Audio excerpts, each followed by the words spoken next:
Hey my friends, welcome back. I'm Gwen, so happy to have you here. Today I'm going to share with you 3 easy fall DIYs using Dollar Tree finds. They are so high-end looking you won't believe it. Let me show you how I make them.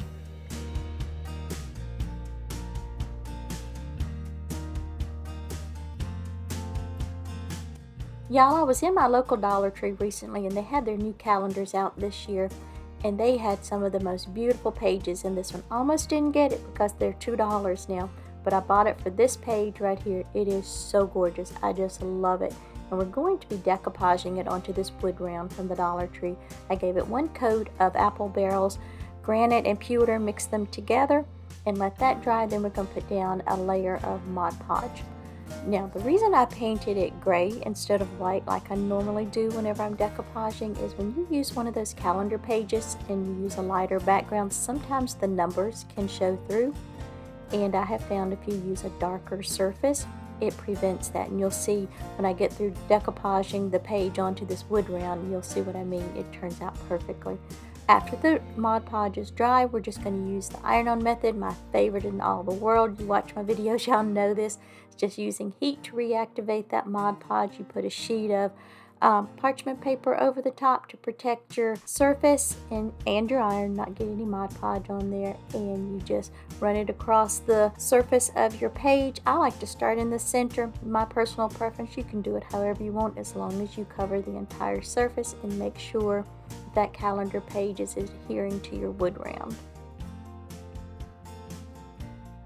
I'm going to use my finger sander and remove the excess paper, just making sure you're sanding away from your project so you don't tear it. And as you can see here on camera, you cannot see the numbers, and I'll show you a close-up in just a moment on the back of this calendar page. Next time you decoupage with the calendar page, try this tip and let me know how it turns out for you.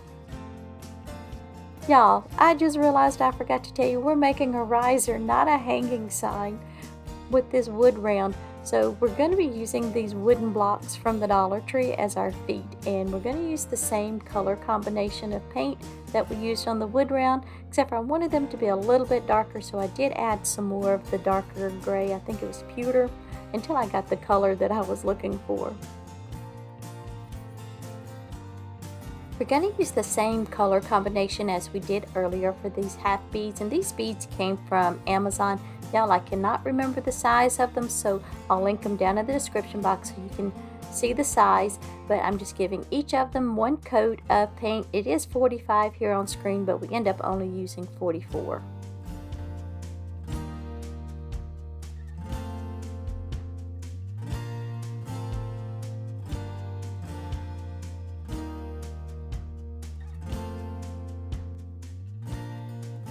Now this step is definitely optional. You do not have to do this, but we got a lot of gray going on here, folks. So I want to break that up just a little bit, and I want to distress it, but I don't want it dark or anything like that. I just want it kind of bright and happy. So I'm using this white wicker from Folk Art and this little small chippy brush from Walmart, and just lightly going over the blocks and the beads. Again, just to brighten it up just a little bit and to break up some of that gray.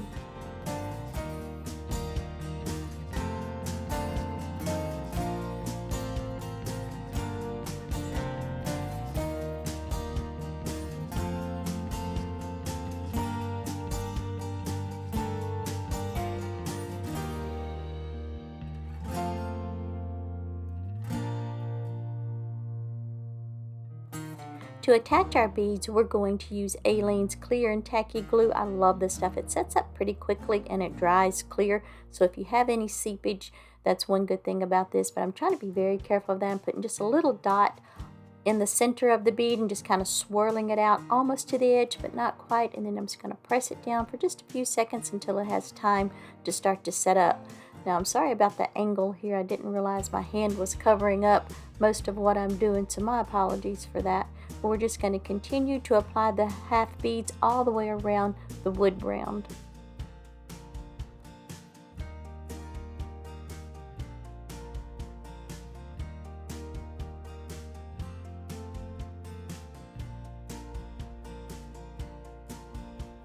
Now this might be a little monochromatic for some, and I completely understand that.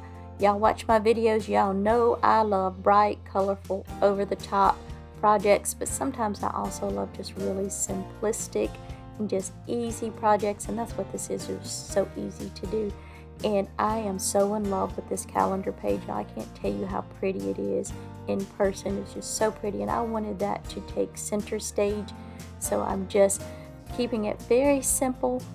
But I am here to give you ideas to inspire you, I hope, and you can always take any of these projects and just turn it into your very own. Change the color of the beads, omit the beads, add greenery, turn it into a hanging sign, whatever makes you happy, and it's going to be beautiful no matter what you do. I do let this set overnight just to make sure the beads were completely dry before I attach the feet, and I'm just using Titebond's Quick and Thick, putting a little bit on the bottom of each block. As you can see, I've already sketched out on the bottom of the wood round exactly where I want them to go, and that's it. This is finished. It was such a easy and quick little project to do, but I think the impact is just amazing. I totally love this. I hope you guys will tell me what you think about it. I hope you love it as much as I do. And tell me this, what do y'all think about the price of calendars going up to $2? Do you think they are still worth it?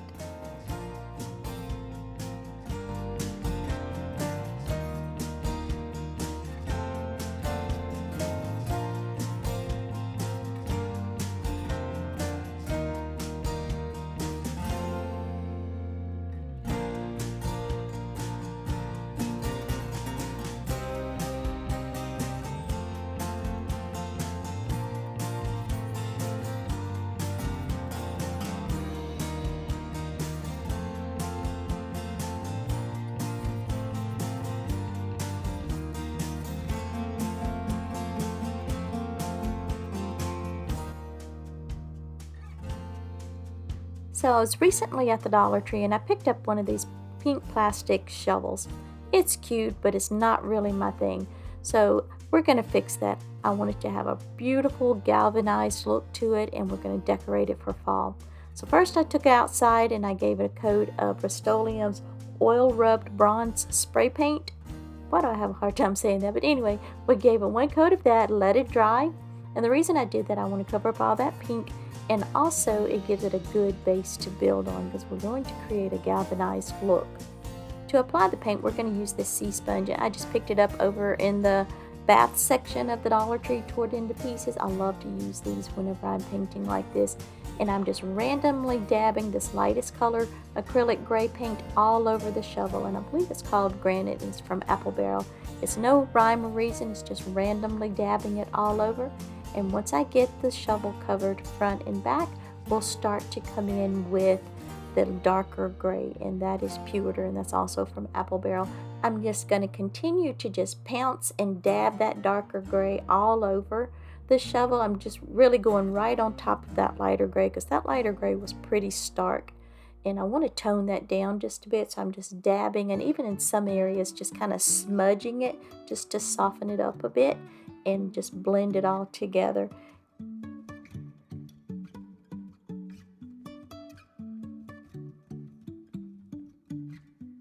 The trick to achieving this look is just to layer and mix your paint just enough so that it starts to take on that aged and galvanized metal look. But I will tell you, I've done this may be my third or fourth time to do this, and it comes out looking different every single time.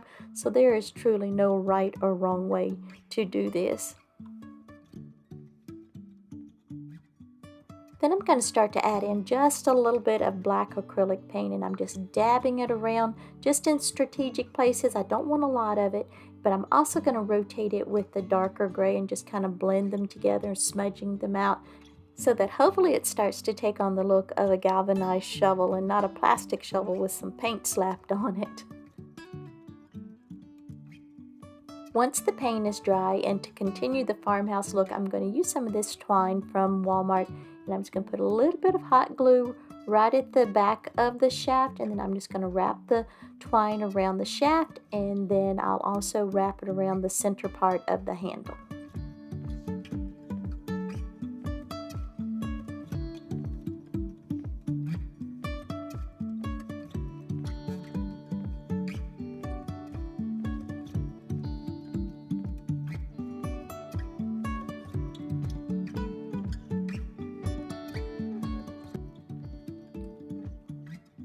Now for my favorite part, getting to decorate the shovel. I've already cut down a little small piece of floral foam. Just going to hot glue it right to the top of the scoop, hold it in place till it sets up.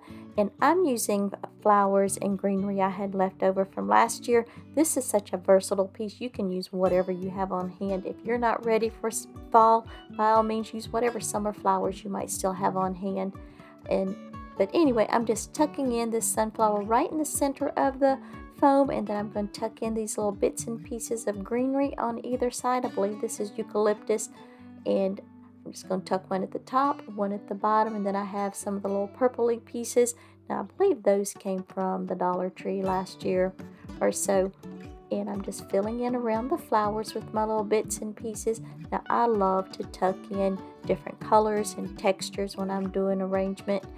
I just think it makes it look so much more high-end and so much more pleasing to the eye. But of course, you do you, whatever you prefer, you use that in your arrangement. But these long pieces of greenery I'm tucking in right now, those came off of a pick. I think I picked it up at the end of the season last year at Hobby Lobby. Just snipped that off. But I'm making one change here. There was a leaf that was dangling down at the bottom of that sunflower. It just didn't look good, so I clipped that off. And I'm going to insert this leaf, and this was also on that pick, and I just snipped it off and added to my arrangement. And y'all, don't be afraid to change it up. If it's not working for you, change it up. I do it all the time. And like I said, do what makes you happy. If something is not working, don't be afraid to change it. Now, I did not use those berries. I decided to go with this cute little sage green pumpkin. Again, it was on a pick from Walmart from a couple of years ago. It fell off, so I just recycled it to this, and I think it was the perfect finishing touch. I just love this, and I hope you love it as much as I do.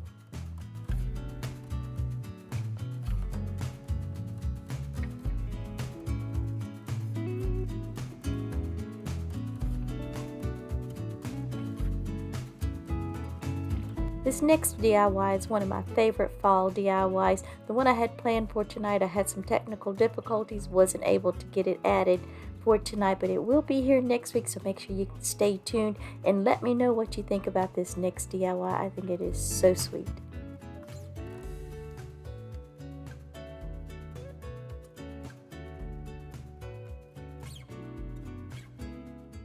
We're going to be using this pumpkin from the Dollar Tree, and I've already removed the leaf and give it a good sanding and removed all that glitter. And we're going to be attaching this vinyl from the Dollar Tree. And I'm going to just outline the pumpkin on the vinyl and cut it down a little bit more just to make it a little bit easier to handle.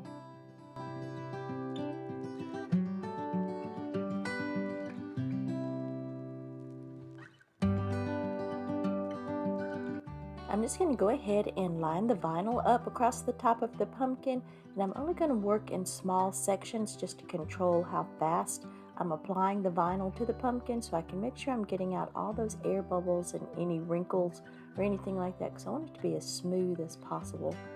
And I tell you what, the little tool that you're about to see, I love this. I just recently got this with the brayer that I picked up from Michael's, and oh my goodness, it worked like a charm to just smooth this vinyl out and just get all the air bubbles out from under there.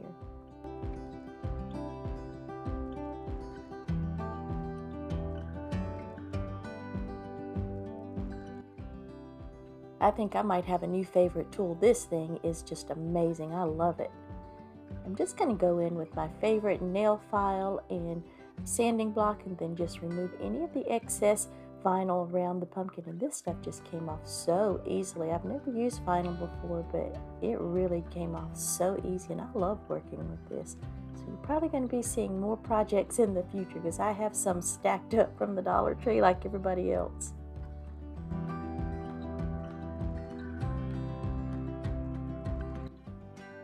We're just going to add some twine to the stem, and this twine is some you pick up from the Dollar Tree. And I had originally planned, and I did go almost all the way to the end of the stem, but I just did not care for how it looked. And so whenever I removed some of the twine, of course, you're going to have the hot glue there, so I used my nail file to remove the hot glue. And I was like, ooh, I like how that looks. I had planned to paint over it, but I just left it the way it is. Y'all, I was supposed to add a bow to this, and I just started hot gluing the leaves, and I just completely forgotten. By the time I was adding the flower, I realized it. I said, well, too late now. We're just going to roll with it. And I'm just using bits and pieces of the leaves and flower that's left over from other projects. And you can see I did cut down the stem completely on the back of this flower just so it would lay down pretty flat. Like most crafters, I have way too much stuff, so I've really been trying to use up things that I have already in my stash, and everything that I'm using for this project I already had on hand, and everything except for the word sign that you'll see in just a moment did come from the Dollar Tree. I'm going to be using a baby wipe to apply the paint for two reasons. One, I want it to have more of a stained look, and the other reason is I want to preserve that brown outline around the words, because I think with this orange paint it just really makes it pop and stand out. And if I forgot to tell you, this is Pumpkin from Waverly Chalk Paint.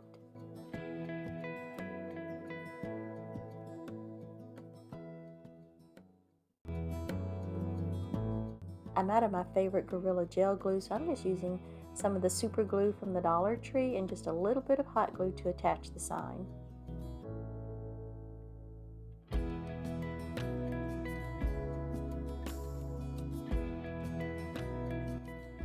Y'all know how much I love to add beads to a sign, so I decided to go ahead and add these beads to the hanger, the little twine hanger that these signs come with, and I already had the white and the black beads on hand, but I painted the little small ones, and those beads came from Amazon, I think, or it may have been the Dollar Tree when they had those little small ones a couple of years ago. But anyway, I painted them with the same color. I did the sign, Pumpkin from Waverly Chalk Paint, and then I'm just going to pop it into the holes. And that's it. This completes the project. Oh, I did go back and add, I think, 3 more beads, because once I hung it up, it just didn't look quite full enough, at least to me. This was just so fast and easy to make, and of course you can always choose your own colors. These were just things that I already had on hand, and I just thought it was just so bright and festive and just cheerful for fall. But tell me what you think. Tell me what colors you would choose.